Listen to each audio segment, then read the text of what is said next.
আসসালামু আলাইকুম রহমতুল্লাহ। আমি যদি সরকার প্রধান হতাম তাহলে কেমন হতো আমার শাসন আমল। আমার সরকারটা কোনো ব্যক্তিকেন্দ্রিক সরকার হবে না। আমার সরকার হবে জনগণের সরকার। আমার সরকারের একটি ফেসবুক পেজ থাকবে। সরকারের সকল কর্মকাণ্ড ওই ফেসবুকে আপলোড দেওয়া হবে। জনগণ যদি সমর্থন দেয় তাহলে সেটি বাস্তবায়ন করা হবে, আর জনগণ যদি অমত পোষণ করে তাহলে যুক্তি খণ্ডনের চেষ্টা করব। তাতেও যদি সমর্থন না দেয় তাহলে সেটি বাস্তবায়ন হবে না। আমার সরকারের প্রথম লক্ষ্য হবে জনগণের আয় বৃদ্ধি করা এবং ব্যয়কে কমিয়ে দেওয়া। সরকারের কোনো পোস্ট খালি থাকলে সেখানে বেকারদের চাকরি দেওয়া হবে।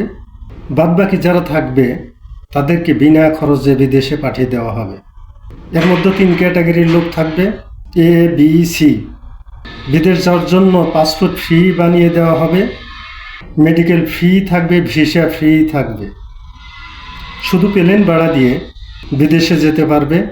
কোনো ব্যক্তি যদি তার অবহেলার কারণে বিদেশ থেকে ফিরে আসে তাহলে তাকে বিদেশে পাঠাইতে যত টাকা খরচ হয়েছে সমস্ত টাকা তাকে বহন করতে হবে।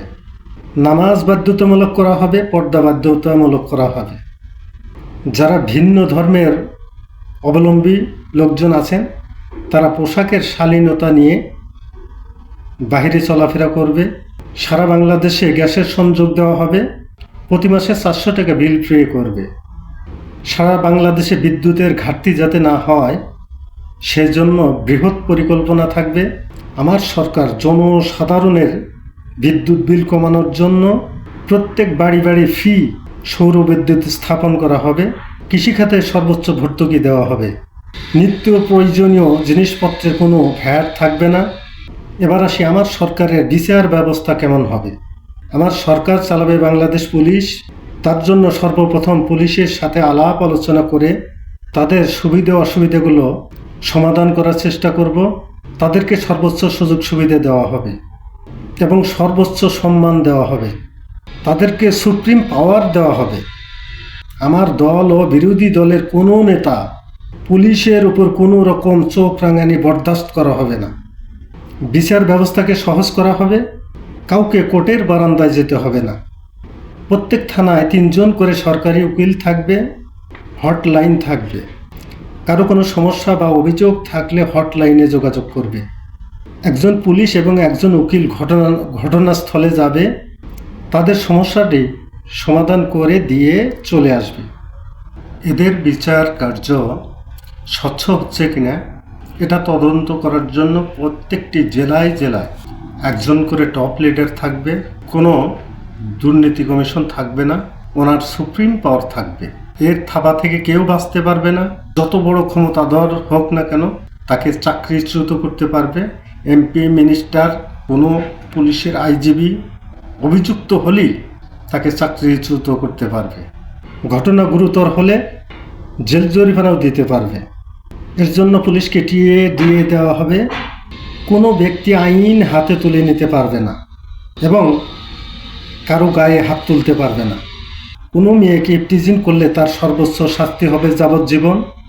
চুরি করলে হাত কাটা হবে, ডাকাতি করলে যাবজ্জীবন দেওয়া হবে। যাবজ্জীবনের সংখ্যাটা বেশি হবে। হয়তো ভাবছেন যাবজ্জীবনের সংখ্যাটা যদি বেশি হয় তাহলে তারা জেলখানায় বসে বসে শুধু শুধু সরকারের পয়সা অপচয় করবে। সরকারের পয়সা অপচয় হবে না। প্রত্যেক জেলায় জেলায় একটি করে ফ্যাক্টরি তৈরি করা হবে। সেখানে যাবজ্জীবন সাজাপ্রাপ্ত যারা থাকবে তাদেরকে প্রশিক্ষণ দিয়ে তাদেরকে চাকরি দেওয়া হবে। তাদের বেতনের অর্ধেক টাকা কর্তন করা হবে।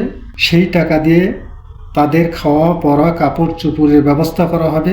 বাদ বাকি যে টাকা থাকবে আর বাকি অর্ধেক টাকা তার জন্য একটা অ্যাকাউন্ট খোলা হবে, সেখানে প্রত্যেক মাসে মাসে জমা করা হবে। ওই টাকা যখন তার সাজা মওকুফ হবে তখন তাকে সমস্ত টাকা বুঝিয়ে দিয়ে বিদায় করা হবে। কোনো ব্যক্তি জেনা করলে তার শাস্তি হবে মৃত্যুদণ্ড। এর জন্য কোনো আপিল করতে পারবে না। পুলিশের হাতে বিচারিক ক্ষমতা থাকবে। একজন পুলিশ ও একজন উকিল একজন মানুষকে জেল জরিমানা ও মৃত্যুদণ্ডও দিতে পারবে।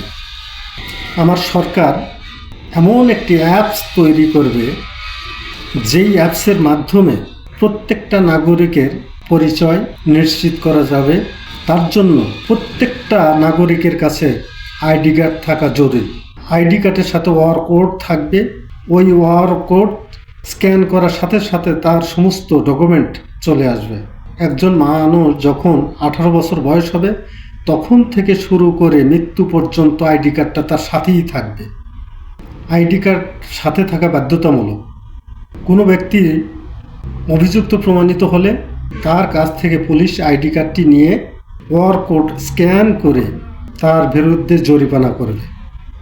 মামলার সংখ্যা কমে যাবে, কোর্টের বারান্দায় যাওয়া লাগবে না, শুধু তাকে জরিমানা করবে। ওই টাকা 1 মাসের মধ্যে পরিশোধ করতে হবে। যদি 1 মাসের মধ্যে পরিশোধ না করে তাহলে দ্বিগুণ পে করতে হবে। কোনো ব্যক্তি যদি অভিযুক্ত হয় এবং জরিমানার আওতায় আসে তখন থেকে তার সমস্ত কিছু ব্লক হয়ে যাবে। তার ব্যাংক ব্যালেন্স, সে জমি কিনতে পারবে না, জমি বেচতে পারবে না। যখন সে টাকা পে করবে সাথে সাথে অটো ব্লক খুলে যাবে।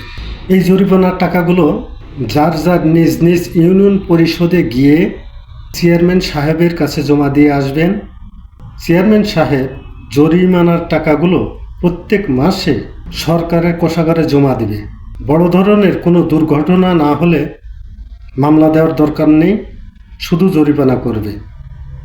আমি এর পরের পর্ব আসবো নিবন্ধন পদ্ধতি বাতিল প্রসঙ্গ নিয়ে, চেয়ারম্যান মেম্বারের কার্যবিধি কী হবে এবং রাস্তাঘাটের অপকর্ম কীভাবে নিরসন করা যায় সেই বিষয় নিয়ে।